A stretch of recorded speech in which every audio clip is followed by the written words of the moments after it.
একজন আমার ভাইয়েরা আল্লাহর নবীর কাছে এসে দু চোখের পানি top top top top top top করে ফেলতেছে আর বলতেছে ইয়া রাসূলুল্লাহ ইয়া হাবিবাল্লাহ, মনটা একটু নরম করে দেন। দেখেন আমার আল্লাহর নাম রহমান, আমার আল্লাহ কত মহান। নবীর কাছে আসলেন, ডাকতে বলে নবী, ও আল্লাহর নবী, বলো তো দেখি, বলো বলো, আমি তো একজন বিধর্মী, বলো। আমার জিন্দেগির পাতা যখন খুলে দেই তখন দেখি আমার জিন্দেগির ভিতরে শুধু গোনা আর গোনা। আমি এই দুনিয়ায় সব জায়গায় চলে গেছি, কিন্তু কোন জায়গায় আমার জায়গা হয় নাই। সর্বশেষ আমার মনে হয়েছে তোমার আল্লাহ, বলো তো দেখি আমি যদি ফিরে আসি তোমার আল্লাহ আমারে মাফ করবে কিনা। আল্লাহর নবী বলেন, কালেমা পড়ে যদি মুসলমান হয়ে যাও আর তওবা যদি তওবার মতো করতে পারো, আমার আল্লাহ জীবনের সব গুনাহ মাফ করবে। শুধু তাই না, ইউবাদদিলুল্লাহু সাইয়্যাতিহিম হাসানা। জবান খুলে বলেন আল্লাহু আকবার। তোমার এই পূর্বের গুনাহগুলো আমার আল্লাহ শুধু মাফই করবে না, ওই গুনার জায়গাগুলো আমার আল্লাহ সওয়াবে রূপান্তর করে দেবে। সুবহানাল্লাহ বলবেন না? তাহলে বলেন রহমান কার নাম? আল্লাহ। জোরে বলেন আল্লাহ। আল্লাহর নবীর সাহাবাবার ভাইরা যখন ইসলাম ধর্ম গ্রহণ করে নাই, আমার ভাইরা লোকটা ডাক দিয়ে বলে, ইয়া রাসূলুল্লাহ ইয়া হাবিবাল্লাহ, আমার মন তো মানে না। আপনি জানেন না আমি কত বড় অপরাধী। আল্লাহর বান্দারা, আমি যদি লোক মানুষ হত্যা করি তাও কি আমারে মাফ করবে? আমি যদি আল্লাহর বান্দারা মানুষের জবাই করি তাও কি আমারে মানুষ আল্লাহ মাফ করবে? আল্লাহর বান্দারা নবী বলতেছে, ঘাবড়ায়ো না, আমার আল্লাহর কাছে ইখলাসের সাথে যদি তওবা করতে পারো, আমার আল্লাহ রব্বুল আলামিন বান্দার গুনাহ মাফ করে দিবে। সুবহানাল্লাহ। জোরে বলেন ভাই, জোরে বলেন। তবে কোয়ালিটি হতে হবে এটা, ইন্নামা আমান্না ফাগফির লানা যুনুবানা ওয়াকিনা আযাবান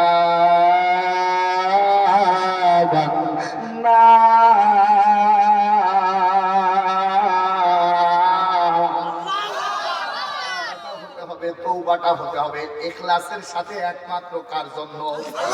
পরকালের জীবনে জাহান্নামের ভয়ের জন্য যদি তওবা করো, পাহাড় পরিমাণ গুনাহ যদি হয়, আমার আল্লাহ মাফ করে দেবে। সুবহানাল্লাহ বলবেন না?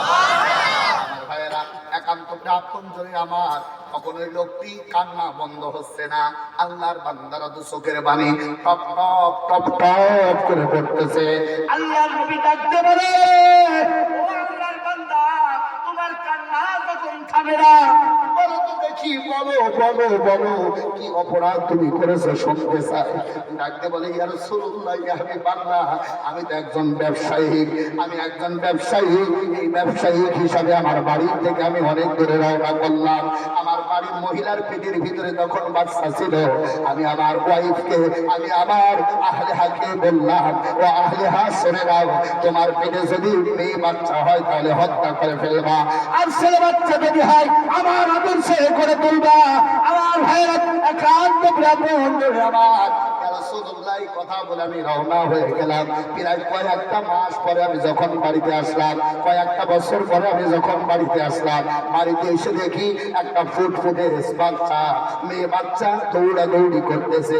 আমি লুকায়ে লুকায়ে দেখলাম আমার স্ত্রী ওরে খাওয়ায় দেয়, আমার স্ত্রী ওরে গোসল করায় দেয়। হঠাৎ করে আমি আমার স্ত্রীকে জিজ্ঞাসা করলাম, জানতে চাই, বলো বলো বাচ্চাটা কার, বলো তো দেখি, বলো। স্ত্রী মনে করতেছে, মনে হয় এখন আর মনে হয় এর প্রতি কোনো বিদ্বেষ নাই। স্ত্রী ডাকতে বলে, প্রাণপ্রিয় স্বামী গো, এটা আর কোনো কারোর বাচ্চা না হয়, এইটা তোমার ঔরসাদ বাচ্চা।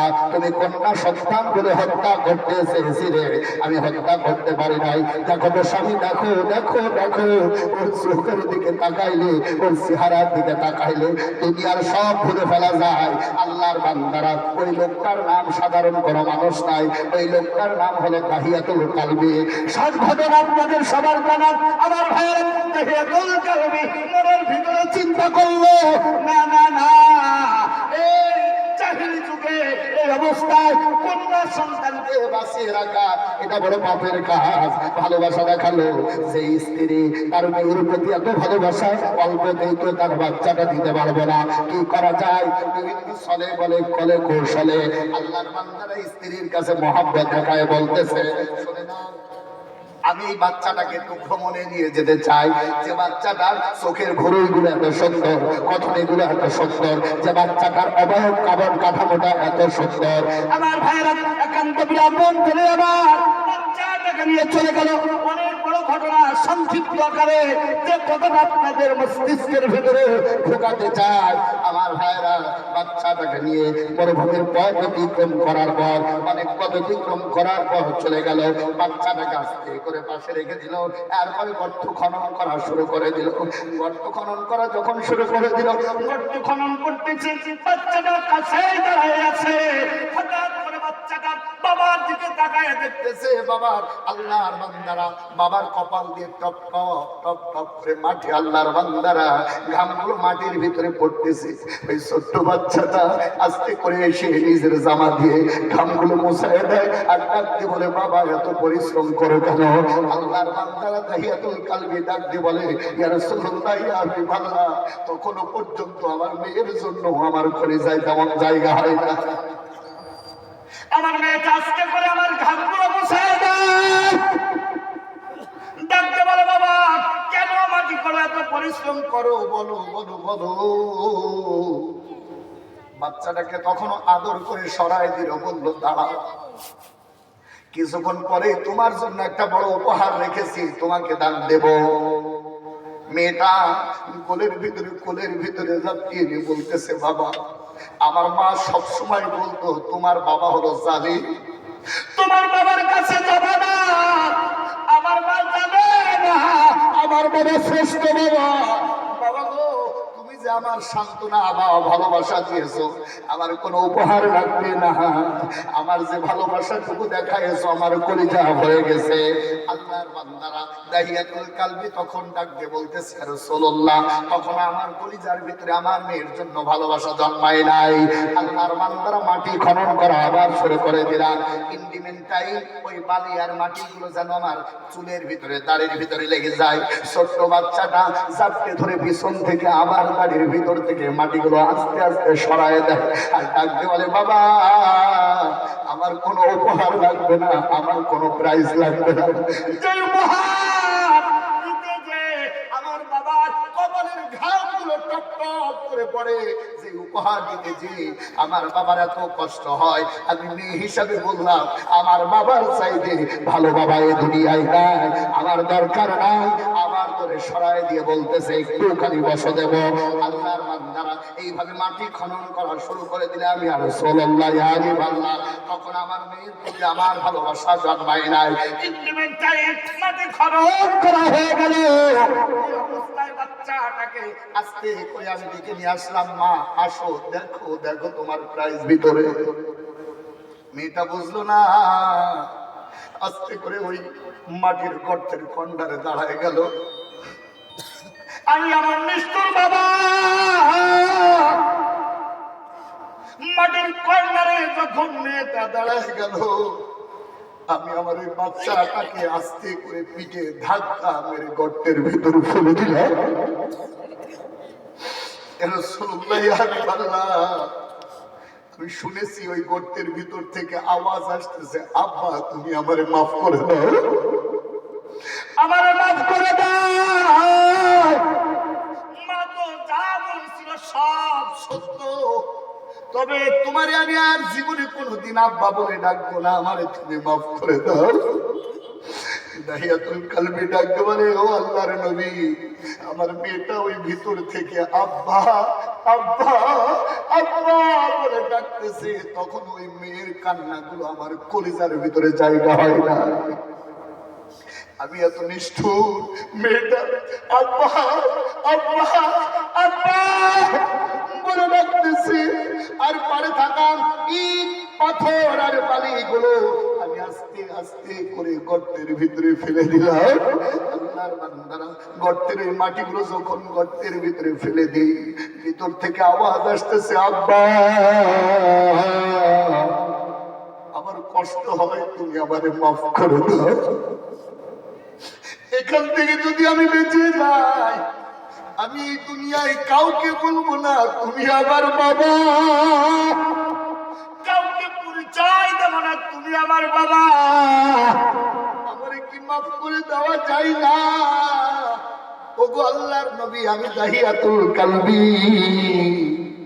কর্নারে থাকে একটা বড় পাথর, ওই মেয়েটার মাথার উপরে ফেলে দিলাম। আস্তে করে যখন মেয়েটার মাথার উপরে পাথরটা ফেলে দিলাম, ফিনকি দিয়ে রক্ত জমিনের উপর দিয়ে ভেদ করে আমার হাতের ভিতরে লেগে গেল। আমার মনে হলো এই রক্তের ভিতর থেকে আব্বা আব্বা ডাক আসতেছে। ইয়া রাসূলুল্লাহ, ইয়া হাবিবাল্লাহ। তখনো মেয়ের প্রতি আমার মায়া হয় নাই। আমি মাটিগুলো আস্তে আস্তে করে গর্তের ভিতরে দিয়ে দিলাম, মাটি দিয়ে দিলাম। এরপরে যখন আস্তে করে ফিরে আল্লাহর বান্দারা আস্তে করে ফিরে যখন আমার বাড়ির দিকে রওনা হয়, কে যেন ডাক দিয়ে বলো দাহিয়াতুল কালবি। পিছনে তাকায় দেখ, রহমতের ভান্ডার তোরে ডাকতেছে আব্বা আব্বা আব্বা। ওই অবস্থা এখনো কলিজার ভিতরে ধাক্কা দেয়। ও আল্লাহর নবী বলো, নবী বলো, এত বড় অপরাধ করার পরেও আমার আল্লাহ কি আমারে মাফ করবে? ওই মেয়ের আত্মনাদ, ওই মেয়ের মা মা আব্বা আব্বা বলা, ওই ধ্বনিটা আমার কলিজার ভিতরে যেন দাউ দাউ করে জ্বলতেছে। এই দুনিয়ার কত জায়গায় গেলাম, কত জায়গায় গেলাম, সবাই আমার দেখে ধিক্কার জানায়, বলে দুনিয়ায় এত বড় মুনাফিক আর এত বড় খারাপ মানুষ হয়।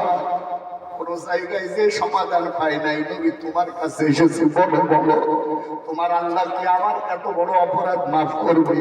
আল্লাহর নবী আমার মাথাটা খাড়া করে নিঃশ্বাস ছাড়ে, দু চোখের পানি টপ টপ করে জমিনে পড়তেছে আর বলতেছে মানুষও এত নিষ্ঠুর হয়।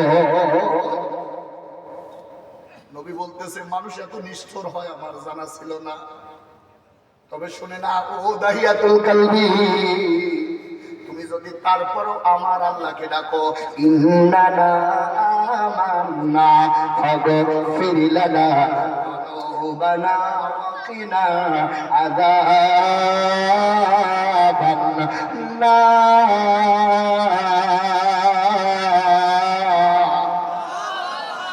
তারপরেও যদি তুমি ইখলাসের সাথে তওবা করো, আমার আল্লাহ এই গুনাহ তোমার মাফ করে দিবে।